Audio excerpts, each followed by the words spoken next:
কর্ণফুলীর মোহনা হয়ে চট্টগ্রাম বন্দরের alpha, bravo এবং চার্লি অ্যাঙ্কারেজ দাবিয়ে বেড়াচ্ছে নেভি ও কোস্টগার্ডের মেটাল শার্ক। টহলের সুফল মিলছে চট্টগ্রাম বন্দরে আমদানি রপ্তানি পণ্যবাহী দেশি বিদেশি জাহাজ চলাচলে।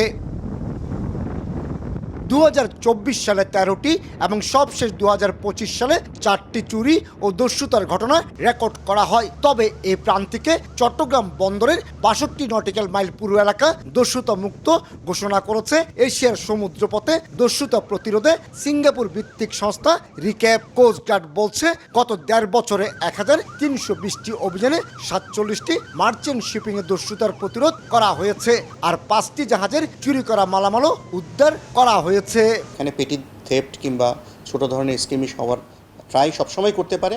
আমরা এটা মোকাবেলা করছি বাংলাদেশ কোস্টগার্ড, বাংলাদেশ নৌবাহিনী এবং আমাদের যে ভিটিএমএস আছে তাদের সাথে পোর্ট কন্ট্রোল খুব নিবিড় সংযোগের মাধ্যমে করছে। সো এখানে যারা ট্রাই করছে, আমাদের যদি কুইক রেসপন্সটা হয় এখানে তাদেরকে প্রথমতই আমরা থামিয়ে দিতে পারছি।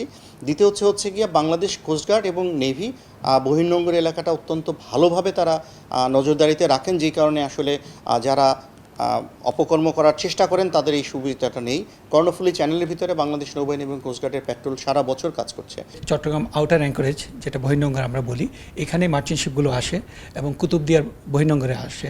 তো এই সমস্ত জায়গাতে আমাদের জাহাজ সবসময় টহলে থাকে, যে কারণে আমরা বুঝতে পারি কখন কোন জাহাজটা আসলে তার দিকে আমাদের যে দুষ্কৃতিকারীর বোটগুলো যেতে পারে। তো আমরা সেগুলোর তথ্য সংগ্রহ করি, মনিটর করে আমরা অপারেশন পরিচালনা করে তাদেরকে আমরা ধরার চেষ্টা করি। বন্দর এবং বহির্নোঙরে দস্যুতা মানেই আন্তর্জাতিক শিপিং বাণিজ্যে ইমেজ সংকট আর ঝুঁকি বিবেচনায় বেড়ে যায় জাহাজ ভাড়া। এক্ষেত্রে গত 6 মাসের বেশি সময় ধরে অনেকটা স্বস্তিতে চট্টগ্রাম বন্দর কর্তৃপক্ষ। জলদস্যুতার কারণে জাহাজের বন্দরের একটা ভাবমূর্তির বিষয় ছিল, সেই ক্ষেত্রে অনেক ওনার হয়তো এখানে বা চার্টার এখানে জাহাজ পাঠাতে একটু রিলাক্টেন্ট ছিল।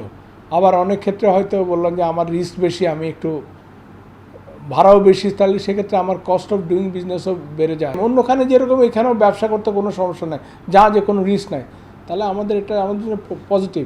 আর আমাদের নেভি কোস্টগার্ড তারা রেগুলারলি খুব স্ট্রিক্ট মনিটরিংয়ে রেখেছে যাতে এই অবস্থাটা মেনটেন রাখা যায়। অবশ্য এই 6 মাসে চট্টগ্রাম বন্দরে এসেছে পণ্যবাহী 1800 জাহাজ।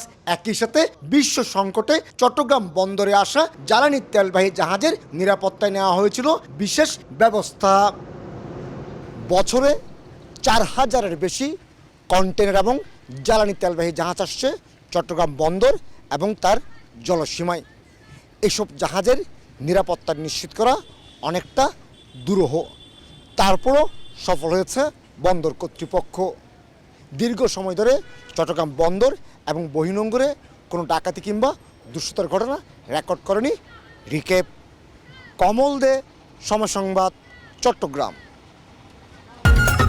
ঈদ লাগছে মনে খুশি জোয়ার সবখানে, আরে ঈদ লাগছে মনে বিকাশ পেমেন্ট সবখানে।